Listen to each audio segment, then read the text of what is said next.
السلام علیکم دوستو، یہ واقعہ ہے حضرت عمر رضی اللہ عنہ اور ایک دودھ بیچنے والی لڑکی کا۔ ایک رات خلیفہ وقت حضرت عمر بن خطاب رضی اللہ عنہ حسب معمول مدینے کی گلیوں میں گشت کر رہے تھے۔ ان کا مقصد تھا کہ رعایا کے حال سے باخبر رہے۔ گلیوں کی خاموشی میں اچانک ایک مکان سے آواز آئی، بیٹی، دودھ میں تھوڑا پانی ملا دو، ہم یوں زیادہ کمائیں گے۔ اماں، امیر المومنین نے منع کیا ہے، یہ دھوکہ ہے۔ ارے عمر تو یہاں نہیں ہے، رات کا وقت ہے، کون دیکھ رہا ہے؟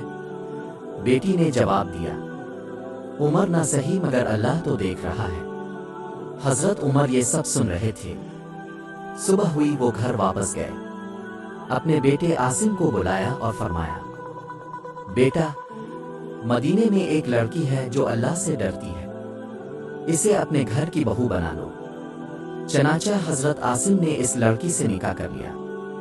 اسی نسل سے آگے جا کر ایک ایسا بچہ پیدا ہوا جو تاریخ اسلام کا عظیم حکمران کہلایا، جس کا نام تھا حضرت عمر بن عبدالعزیز ہے۔